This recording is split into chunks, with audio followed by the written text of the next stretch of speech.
Stand-up comedy lost its value. Omini Aho. Myself and my medical team, we've done all we could to save your husband, but we lost him. That means you can sue the doctors. But when you're broke, what's your name, sir? No, for the purpose of the joke, now script, what's your name?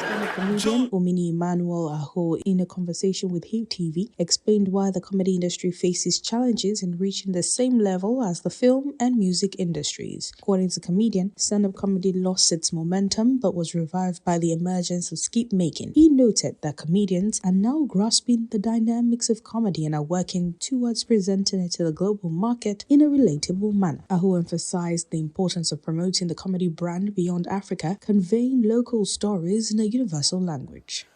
Before, if you follow entertainment industry in this country, in the new era, before Afrobeat and Nollywood, it used to be comedy. Yes, it used to be comedy. Comedy was the forefront. It was in the forefront of entertainment in Nigeria. In fact, we're the one that were bringing musicians to our shows. We're the one that were bringing actors to our shows. But these betrayers betrayed us and went global and left us behind. But I think the problem is that, again, I'll go to economy. And secondly, the comedy industry, would I say, collapsed at some point. The stand-up comedy industry collapsed at some point. I think we got carried away as comedians. We got carried away. And people didn't notice that the stand-up comedy industry has collapsed until skit became a thing. So some people thought that skit killed stand-up comedy. No, skit did not. Skit just came to expose that this stand-up comedy industry is having a setback.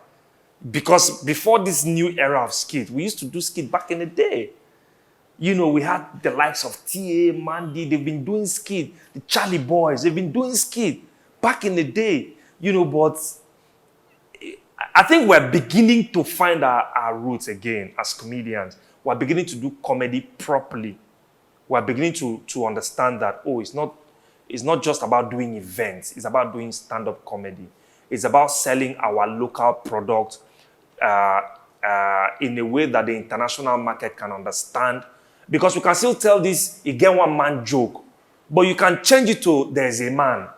If I tell a white man again one man, I don't understand. But if I tell the same white person there's a man, he understands what I'm saying. So we can tell our local story in a global language. I think we're beginning to understand that, we can begin to do that. Because that's what Afrobeat is. You tell your local story in a global, production, global marketing, and all that. Nollywood too, they are beginning to understand that, tell this local story, but a better production, fine picture, good audio and all that, and then the international market will buy it. So we're beginning to do that. Expressing his thoughts on godfatherism in the entertainment industry, Omini remarked that many godfathers and promoters hinder the success and growth of their proteges. Godfatherism exists everywhere in the world.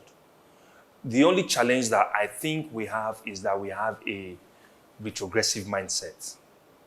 We don't want our godson or goddaughter to be bigger than us. I remember when I was in secondary school, we had school father, school mother. It existed when we were in secondary school, when you know that your school father would protect you when he wants to go down. Your school father or the school mother will protect you. So some people just don't want to see you grow beyond them, which is understandable. Some humans just feel like, I am ahead of you. It should remain so. And the moment you begin to grow, they begin to feel like you're a competition. I understand that. Omni advocated for the integration of comedy promoters into the entertainment sector. He argued that the current practice where comedians individually promote their shows is neither comfortable nor standard in any industry. With dedicated comedy promoters, he believes Nigerian comedians can be promoted globally, facilitating tours beyond Nigeria and Africa. A lot. I mean, if I want to talk about all of it, we won't live here. But I'll try to pick out a very few and important ones. First of all, there's no comedian who should be organizing a show. That's number one. It's not my job as a comedian to organize a show. I'm not supposed to. But because we don't have an industry, a proper industry, we just have comedians who are trying to make an industry, right? It's like even in Nollywood at some point, it was like the actors are the ones who were trying to, you get what I'm saying? But for comedy, we just have to put up a show. Because, I mean, if I ask you today, name 2 comedy promoters you know in Nigeria, I bet you cannot know anyone. You get what I'm saying? You won't know, you don't know any comedy promoter. Even me as a comedian, I don't know any comedy promoter in Nigeria. But I know lots of comedy promoters in the UK who are Nigerians, who are bringing comedians from Nigeria. Goes back to what I said from the beginning. Economy, buying power. Recently, there was a music show, a music festival that they were supposed to organize in Lagos for the first time that is about Afrobeat. They had to cancel because our buying power is very, very poor. People are poor, they can't afford tickets. So putting up a comedy show is something we do to say, oh, I am a comedian. Let's not just leave the industry bare. Let's bring the fans, to come and see us. It's crazy. I don't want to think about it. That's why I'm not a comedian that does show every year. The last time I had a show was 2019. My next show in Lagos is 2025. So 2024, you won't see me do any show in Lagos. 2025 is my next show. You get? So this is an avenue to make an appeal that people should get involved in governance, participate in governance, hold government accountable, criticize government constructively so that we can have a good economy. When you have a good economy, entertainment is leisure. Comedy show is leisure. If you don't have money, if you don't have job security, you can't spend money to buy tickets.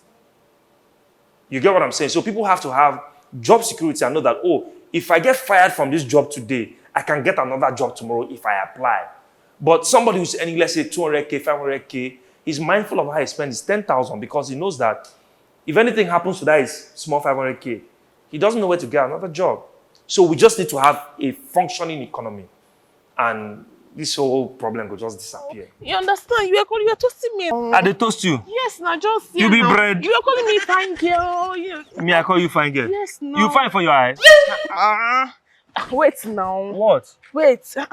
I tell me I dey call you fine girl. I don't want to tell anything. You toasting me here now. I know they toast you. Wait now. What? Wait now. What? Tell me that way. Wait.